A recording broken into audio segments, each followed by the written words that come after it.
नमस्कार। इंदिरा एकादशी व्रत की आप सभी को हार्दिक शुभकामनाएं। इस वर्ष इंदिरा एकादशी व्रत 21 सितंबर 2022 को रखा जाएगा।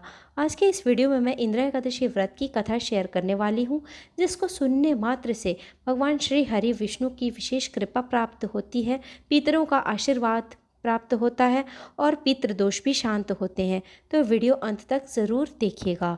तो चलिए वीडियो शुरू करते हैं। श्री हरि। धर्मराज युधिष्ठिर कहने लगे कि हे भगवान, अश्विन कृष्ण एकादशी का क्या नाम है, इसकी विधि तथा फल क्या है, सो कृपा करके कहिए। भगवान श्री कृष्ण कहने लगे कि इस एकादशी का नाम इंदिरा एकादशी है। यह एकादशी पापों को नष्ट करने वाली तथा पितरों को अधोगति से मुक्ति देने वाली होती है। हे राजन, ध्यानपूर्वक इसकी कथा सुनो। इसके सुनने मात्र से ही वायपेय यज्ञ का फल मिलता है। प्राचीन काल में सतयुग के समय में महिष्मति नाम की एक नगरी में इंद्रसेन नाम का एक प्रतापी राजा धर्मपूर्वक अपनी प्रजा का पालन करते हुए शासन करता था। वह राजा पुत्र पौत्र और धन आदि से संपन्न और विष्णु का परम भक्त था।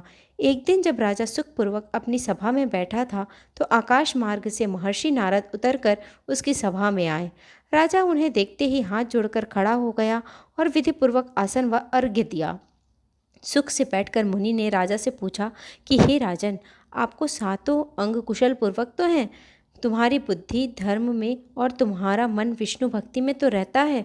देवर्षि नारद की ऐसी बातें सुनकर राजा ने कहा, हे महर्षि, आपकी कृपा से मेरे राज्य में सब कुशल हैं तथा मेरे यहाँ यज्ञ कर्मादि सुकृत हो रहे हैं। आप कृपा करके अपने आगमन का कारण कहिए। तब ऋषि कहने लगे कि हे राजन, आप आश्चर्य देने वाले मेरे वचनों को सुनो। मैं एक समय ब्रह्मलोक से यमलोक को गया। वहाँ श्रद्धापूर्वक यमराज से पूजित होकर मैंने धर्मशील और सत्यवान धर्मराज की प्रशंसा की।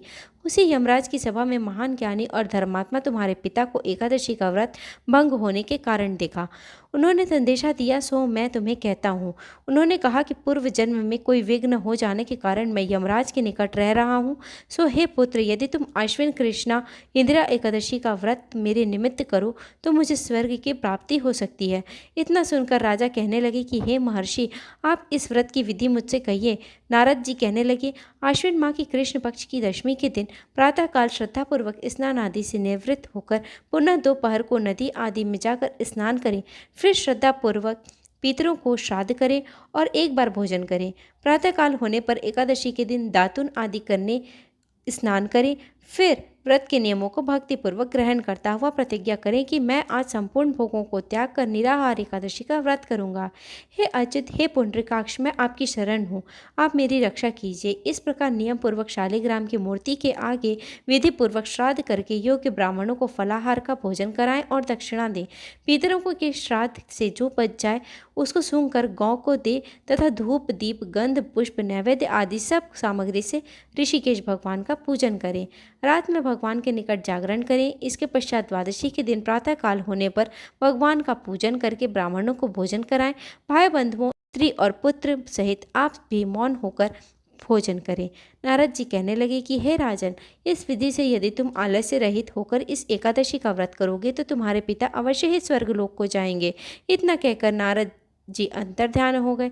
नारद जी कथा अनुसार राजा द्वारा अपने बांधवों तथा दासों सहित व्रत करने से आकाश से पुष्प वर्षा हुई और उस राजा का पिता गरुड़ पर चढ़कर विष्णु लोक को गया। राजा इंद्रसेन भी एकादशी का व्रत के प्रभाव से निष्कंटक राज्य अगर के अंत में अपने पुत्र को सिंहासन पर बैठाकर स्वर्गलोक को गया। हे युधिष्ठिर, यह इंदिरा एकादशी के व्रत का महात्म्य मैंने तुमसे कहा। इसके पढ़ने और सुनने से मनुष्य सब पापों से छूट जाते हैं और सब प्रकार के भोगों को भोग कर वैकुंठ को प्राप्त होते हैं। ओम नमो भगवते वासुदेवाय। वीडियो को अंत तक देखने के लिए आपका सहृदय धन्यवाद।